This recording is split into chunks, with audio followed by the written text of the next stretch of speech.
In this video, I'm going to show you how to fix the very common mistake. It's not a mistake, it's like a glitch that has to do with downloading matrix questions from Qualtrics into SPSS. Here's a perfect example. The label column, this is what shows up on your SPSS output, by the by. And it describes the variable. You can put anything you want there. This first one is the name of the variable, and it has all those crazy rules about naming it, no spaces, no hyphens, stuff like that. But I can't tell what the question is, right? If I don't have the survey in front of me, I don't know what these are asking. And then when I look to the labels for explanation, I have to stretch it out to the point where it's unusable. And I still don't know what it is because it's got too many directions in there. So I'm going to try to walk you through this real quick. So give me 1 second. Here's a pretty common example. We're going to use the Likert scale.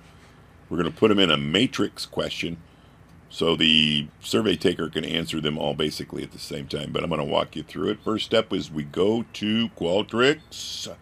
So in Qualtrics, here's the front page. I'm going to go to the one that I'm working on right now. It should be pretty much blank. So when you open it up, you get this blank one here. Let me scooch it over for you. And then by default, it gives you a multiple choice question.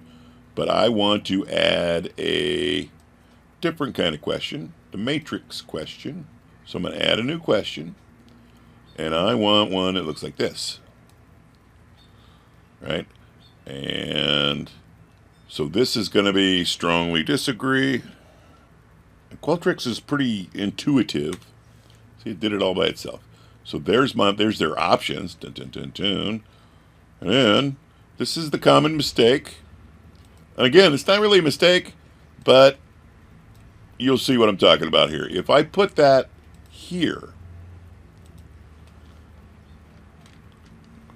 that means all that text is going to show up on every one of these darn things. And I'm going to give you an example here in a second. And just for this video, I'm going to go ahead and make it live.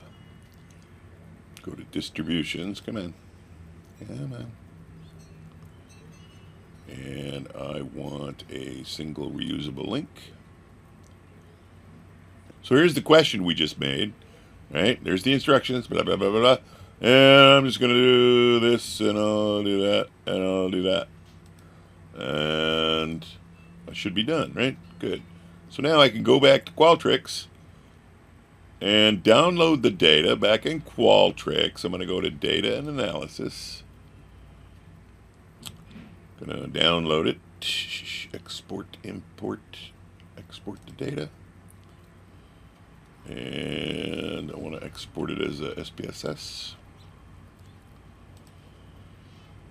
So this is what you get from Qualtrics. You see the first 18 variables, actually the first 17 variables are Qualtrics data. You know, like when they started, when they finished, how long they took, their IP address, their latitude or longitude. You don't need that stuff.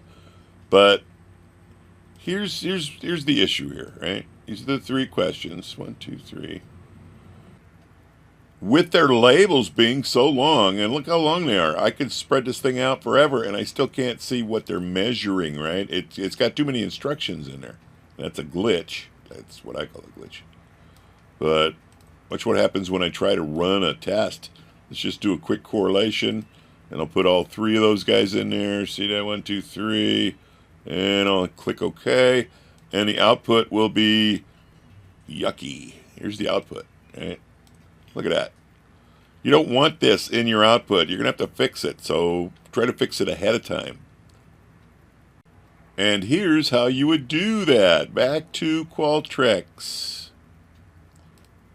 What I would do is I would go and I'm going to delete this question. I'm going to add a new question, but this one is strictly going to be text or graphic. Not a text entry, but a text or graphic. And that's where I'm just going to cut and paste the instructions. So I'm going to paste that into the question that I just made, right? It's just text. It's not really a question. And then I would move it up north, right? I would put it on top of this one. And just say, you know, the 10 following questions below will be measuring anxiety, right? So it all goes right there. They get to read the instructions. And because they're in the same block, it's going to go ahead and give them instructions on how to answer these questions. So almost forgot to add the questions in. So what you can do is you can go to your question bank, right? You can highlight them and copy and paste them directly into Qualtrics. Click on the first one, just paste them. Control V, and it does them all for you. Isn't that cool? Don't need that one, right? We can get rid of it. Remove.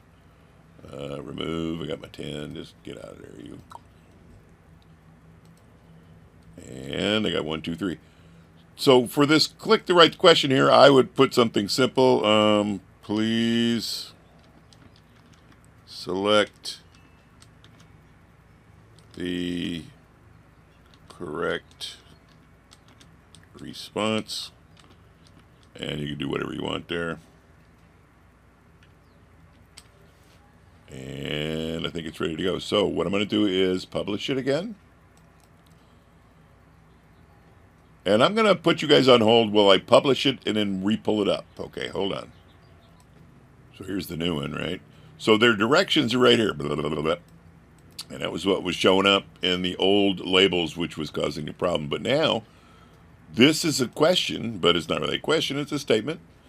But that doesn't show up anywhere. Now, this will show up. Please collect the right response. I'm going to go ahead and pick these.